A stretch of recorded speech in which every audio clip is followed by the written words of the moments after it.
शांति। आज विश्व में अनेकों समाज सेवी संस्थाएं हैं। कोई किसी प्रकार से सेवा करते हैं, कोई किसी प्रकार से करते हैं।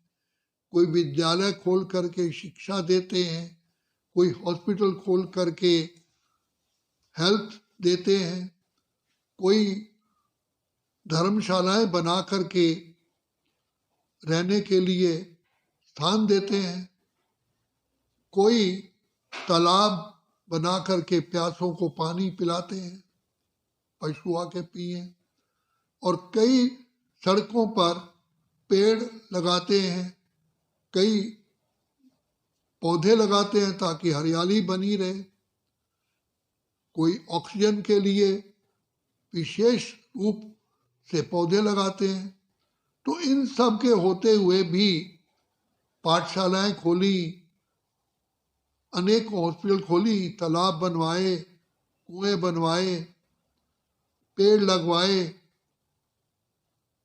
इनके होते हुए भी आज मानव दुखों से भरपूर होता जाता है। तो वास्तविक समाज सेवा वो कोई जानते ही नहीं है। तो वर्तमान समय स्वयं भगवान सर्वशक्तिमान जो ज्ञान के सागर हैं, जो सारे विश्व के रचयिता हैं, वही आकर के सारे विश्व का कल्याण करते हैं। तो सबसे पहले पिता परमात्मा हम आत्माओं को, मनुष्यों को सुधारते हैं कि मनुष्य सुधरेगा तो विश्व सुधरेगा। क्योंकि देखा जाता है कि मनुष्य जैसा पढ़ा लिखा, विद्वान, समझदार होता है, वैसे उसका परिवार में वातावरण, व्यवहार होता है, ऐसे ही उसका फर्नीचर होता है, ऐसे उसकी डेकोरेशन होती है, ऐसे उसका रहन सहन होता है, उसका प्रभाव दूसरों पर पड़ता है।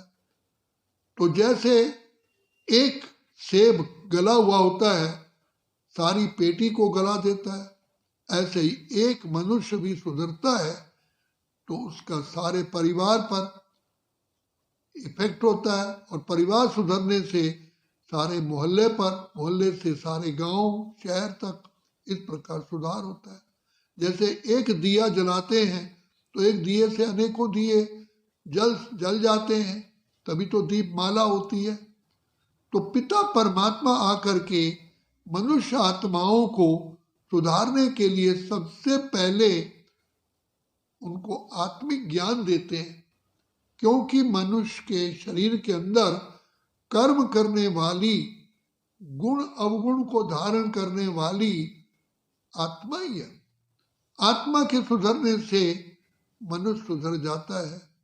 बाहरी रूप से शरीर का भोजन दे सकते हो, शरीर के लिए सुविधाएं दे सकते हो, वस्त्र आदि दे सकते हो, रहने का मकान भी दे सकते हो, लेकिन जब तक व्यक्ति की नेचर को नहीं सुधारोगे, उसके व्यवहार को नहीं सुधारोगे, तब तक सदा के लिए भला नहीं हो सकता। तो पिता परमात्मा आकर के आत्माओं को सुधारते हैं। क्योंकि मनुष्य के शरीर में कर्म करने वाली, पार्ट बजाने वाली आत्मा है। तो शिव बाबा आकर के सबसे पहले जो बीज है आत्मा को, आत्मा का ज्ञान देते हैं कि तुम शुद्ध आत्मा हो, देह नहीं हो। और देह समझने से तुम जाति भेद, भाषा भेद, रंग भेद, प्रांत भेद, धर्म भेद, इन सब भेदों में ही फंस गए हो, जिससे कि अनेकों प्रकार की समस्याएं हैं, अनेकों प्रकार के रोग हैं। तो इसलिए गीता में कहा गया है, सर्वधर्मान परित्यज्य माम एकम शरणम व्रज। क्योंकि देह और देह की धर्म की दीवारें आत्माओं को कभी भी सुख चैन से रहने नहीं देते। तो शिव बाबा जो ज्ञान के सागर हैं, जो सृष्टि के रचयिता हैं, पतित पावन हैं, पहले आत्मा को सुधरने के लिए ज्ञान देते हैं। और ज्ञान देने के साथ साथ आत्माओं को याद दिलाते हैं कि तुम्हारा वास्तव में महान से महान शत्रु ये 5 विकार है। काम, क्रोध, लोभ, मोह, अहंकार, ईर्ष्या, द्वेष, वैमनस्य अनेकों रोग है। आज हम सब आत्माएं सुख, शांति, आनंद, प्रेम, खुशी, पवित्रता चाहती हैं। तो चाहती है तो इससे सिद्ध है कि ये हमारे पास पहले थी। तो आप भी याद दिलाते हैं कि सुख, शांति, आनंद, खुशी के लिए मानव ने आज कितनी खोज की है।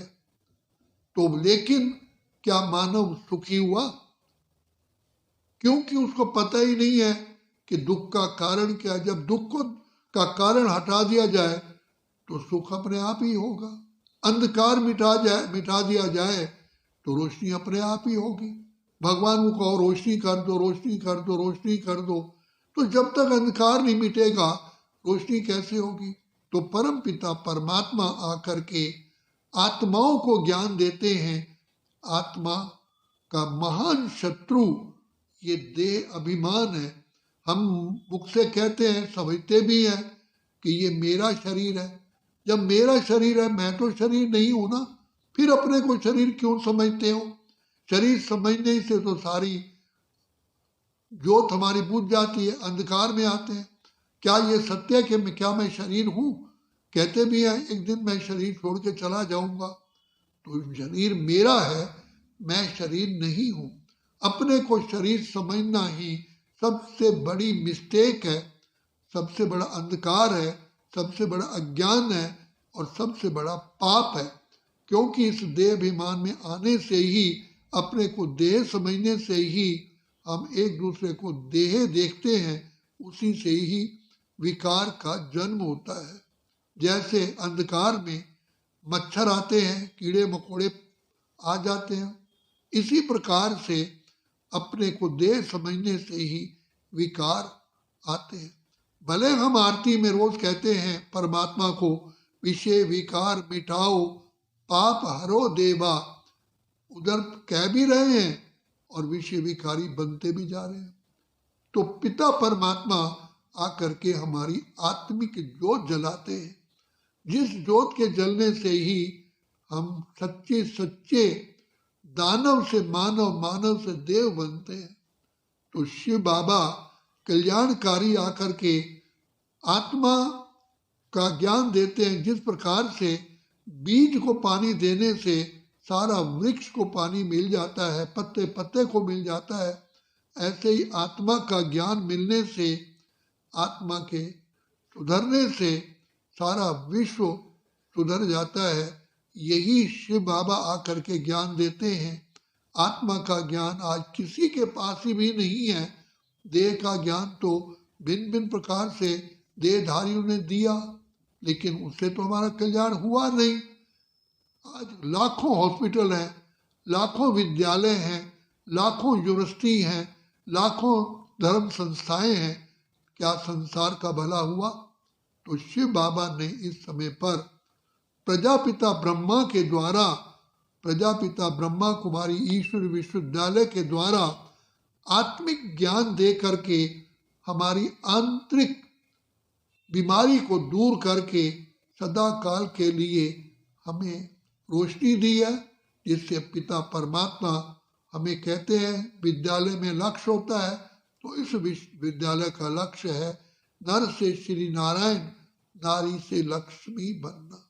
तो जब तक किसी विद्यालय में एम ऑब्जेक्ट नहीं होता, लक्ष्य नहीं होता, तो फिर उससे प्राप्ति भी नहीं होती।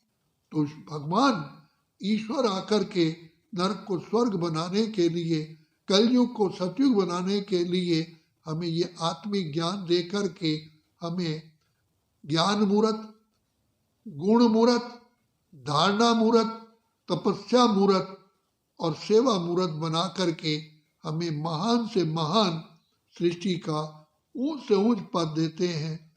जो नारी लक्ष्मी नर नारायण बन जाता, इसलिए आज घर की नारी को भी गृह लक्ष्मी कह करके ही पुकारा जाता है। तो जब घर की नारी लक्ष्मी होगी तो उसका हस्बैंड, उसका पति ऑटोमेटिकली नारायण होगा। तो इस ईश्वर विश्वविद्यालय के द्वारा ये सेवा भगवान स्वयं कर रहे हैं, हम उनके निमित्त हैं। इस विद्यालय में शिक्षा को लेकर के अपनी जीवन को, मानव जीवन को सफल करो, जिसके लिए कहा कि मानव जीवन सफल करने में ही हमारा कल्याण है, क्योंकि ये बार बार नहीं मिलता। अच्छा, ओम शांति, ओम शांति, ओम शांति।